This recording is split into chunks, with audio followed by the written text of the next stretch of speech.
It is a fact of New York City politics that a mayor is only as popular as his most recent snow day decision. Get New York Today in your inbox early Monday. Hundreds of thousands of New York City parents looked outside to find the streets slushy and wet, but hardly impassable. The problem? On Sunday night, Mayor Bill de Blasio had canceled school for Monday, warning of a potentially dangerous storm with up to 10 inches of snow. In the morning, the decision immediately began to look like a miscalculation. 1.1 million students were home from their 1,800 schools for a few inches of slush. Even the city's unreliable subways were running normally. It is a fact of New York City politics that a mayor is only as popular as his most recent snow day decision. For decades, parents have scolded mayors for keeping schools open in big storms and closing them in small ones. But Mr. de Blasio seems to be an especially popular target for parents' anger. So far, in his 5 years in office, Mr. de Blasio has called 7 snow days. In the decades between 1978 and 2013, there were only 11. Some parents praised former Mayor Michael R. Bloomberg's reluctance to close schools, but he was also chastised and criticized. Sensing the growing frustration, or perhaps taking note of his Twitter mentions, Mr. de Blasio defended himself on Twitter around 10 a.m., saying his administration opted to make an early decision so that working parents could plan ahead. For this mayor, the safety of our kids is the first and last question in the decision, Eric F. Phillips, the mayor's spokesman, said on Monday.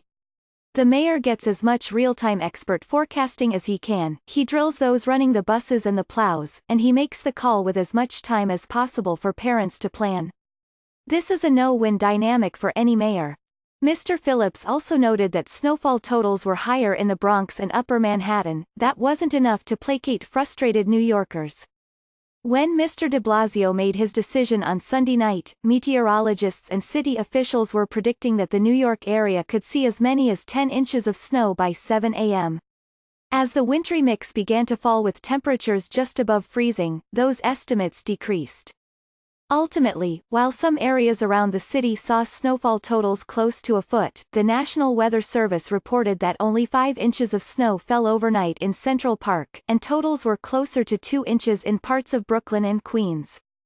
The decision to shutter the nation's largest school system is a particularly unenviable choice any mayor must make. On one hand, the city is loath to close schools because the vast majority of New York City public school students are low income, and many working families cannot work from home or afford a babysitter. With the city's homeless student population at a record high, school can be the only place where vulnerable children get a hot meal all day. But recent history shows just how ferocious the response can be when schools are left open in a bad storm. When an unexpectedly messy snowstorm hit New York and New Jersey last November, some students with special needs were stranded on their school buses for 10 hours without food or access to a bathroom as snow and ice accumulated. Furious parents wondered why their children were not let out of school before the snow started falling. The mayor was forced to apologize for his bungled handling of the storm, which likely influenced the decision to close schools on Monday, and just a few weeks after the mayor took office in 2014, the city was hit with nearly a foot of snow and Mr. de Blasio kept schools open. He faced a torrent of criticism from everyone from the United Federation of Teachers president to Al Roker. Mr. de Blasio's then school's chancellor, Carmen Farina, defended their decision by declaring, "It's a beautiful day." The comment landed her days of unflattering coverage on the front pages of the city's tabloids.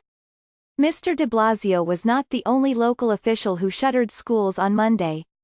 In New Jersey, where Governor Philip D. Murphy declared a state of emergency, school districts began announcing closures or delayed openings as early as Sunday evening.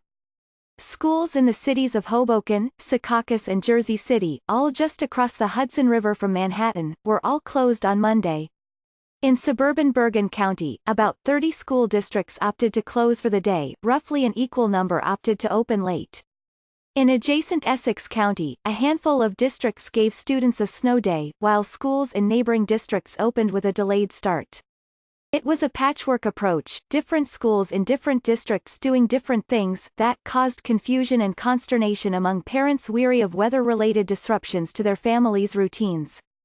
Snow day decisions involve a complicated calculus of politics and logistics. New York City's response to the most recent storm typically influences the next decision. If the mayor was seen as overly alarmist over just a few inches, he may be more hesitant to cancel schools, but if he took heat for mismanaging a storm, it is easier to make the case for an abundance of caution. A morning snowstorm can be particularly tricky for schools because a massive fleet of yellow buses have to leave their depots, typically before the sun rises, and pick up tens of thousands of students. Those buses then interfere with the 1,600 snowplows the mayor said would comb the streets overnight. Heavy snow can impact subway service, and New Yorkers are familiar with city buses skidding and sliding across avenues in bad weather. Then there is the question of unreliable forecasts. Mr. de Blasio defended his administration's response to the November storm by noting that the forecast only called for an inch of snow, when 6 inches that fell during rush hour, an especially inconvenient time, paralyzed the city.